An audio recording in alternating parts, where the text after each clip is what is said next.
Gusto namin malaman kung meron kang nalalaman tungkol dito sa nabanggit na assassination plot laban sa Duterte family na supposedly ito ay Operation Romanov. Kasi nga, ito yung pinakapasakali ni VP Sara nung tinanong siya about her security ng isang female supporter during her live stream. Yeah.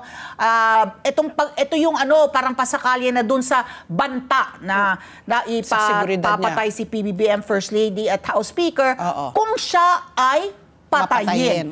Meron po ba kayong nalalaman tungkol dito sa assassination plot naman po laban sa pamilya Duterte?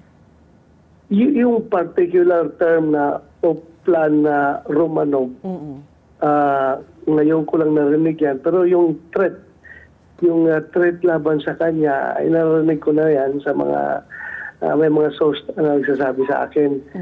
Pero yung particular na Romanov, ngayon ko lang yan narinig. Also, she didn't take the threat seriously? Kasi yun ang sinasabi sa ng mga law enforcement agencies. She never told us about it. Hindi naman siya nagsabi na may banta laban sa buhay niya. Senator Bato, hindi niya pinarating sa ating mga kinauukulan? I'm not sure, pero I think nagpa-blatter siya sa police station about the street. May mga record ata. Yan, hindi ko sigurado ha. Kasi that's normal yan. Pag may matanggap kang information na gano'n, kahit siguro, kahit nag-ano ka kabisi, hanap ka rin ng time na maparating mo ito sa kinaukulan, no? Sa mga security people, sa law enforcement. I think nagpa-blatter ba siya o something like that, pinareport niya? Ito pong mga pinakawalang salita ni VP Sara na banta sa buhay ng first couple at ng House Speaker, but conditioned on, ang condition is kung papatayin siya, meron na siyang kinausap na assassin, na para patayin din. Wag titigil hanggat hindi napapatay silang lahat. Sa inyo pong palagay, meron bang batas na nilabag si VP Sara? Ako wala nag-iisip ako talaga. Hindi ako lawyer ha, ako law enforcer lang. Pero marami na rin tayong kaso na na-file. Wala akong nakita na will it fall under grave threat?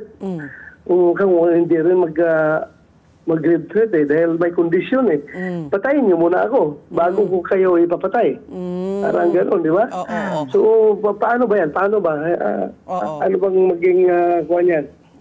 Pero, Senator Bongo, hindi, Senator Bato, ang tanong ko po, matagal nyo na pong kilala si VP Sara, di ba, naging mayor, naging vice president and all that.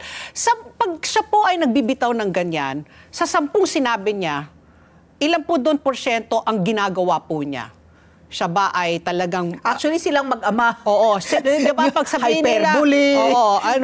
joke only. Joke. Kayo naman, hindi kayo makuha sa biro. Or, babae lang yan na uminit ang ulo. Di ba? Baka meron siyang period niya or whatever. Pero kayo po, sa pagka-personal yung pagkakilala kay VP Sara po, sa 10 sinasabi po niya, ilan po doon niya ang ginagawa, ang tinututuo po niya? Ibang konteksto kasi ito yung kung isipin natin masyadong under stress siya, masyado siya nagigipit, masyado siya nagagalit, so emotions are high, kaya pwede magsabi ng ganito ganon, pero just take it from the former president, yung kanyang ama. Duterte pa rin yan. So, ano yung style ng ama, pwedeng na-adapt ng anak. Di ba? Yung kanyang mga yung element of pananakot ba na kung si Presidente Duterte, yung ama ay magsabi na kayong mga durugista, papatayin ko kayong lahat. So, nagsusurrender lahat, di ba? Magaling sa saywar magaling sa saywar. Ito naman si ang dami rin naman, madami naman tinutuo din. Maraming tinutuo. Oo, Senator, marami din naman yung tinutuong pinapatay yung mga drugista. May namatay dahil sa enkwentro, may pinatay dahil gustong i-silence ng grupo nila. Mayroong alam mo na, pero hindi naman yung talaga pinatay dahil utos ni Presidente Duterte na patayin. Sino bang pulis na susunod sa ganung klaseng utos? So, Senator Bato, kayo po, no, on a personal note, ano pong payo po niyo kay VP Sara? Dapat ba sagutin na lang niya para tapos na? Kasi yun lang naman hinihingi daw ng mga kongresista. O maninindigan kayo, sinusuportan niyo si VP Sara na wag siyang i-single out kasi political persecution daw ito, no? Dahil nakikita nga siyang parang threat sa susunod po na presidential election sa 2028. Nangunguna, survey. Oo. Kayo po, your unsolicited advice, kung kayo po ay tatanungin po ni VP Sara, para matapos na ito, para may kapayapaan, para may closure, kumbaga, ano po ang inyong unsolicited advice? Hindi naman siguro natin kailangan i-advise yan sa kanya dahil sinasagot naman nila lahat. Nag-attend naman sila. Yung mga staff niya na hinahanap, nandoon naman, di ba? Nag-presented themselves, sinasagot ang mga questions. Si Inday Sara rin, si Vice President Sara, sinasagot rin niya yung mga tanong sa kanya. So, she is confronting the issue head-on.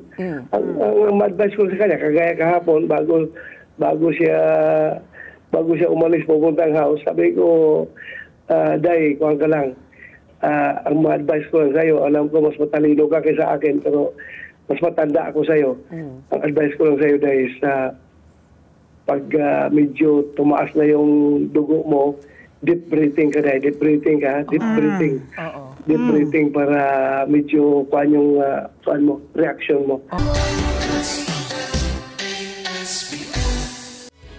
Together, Sunday 25.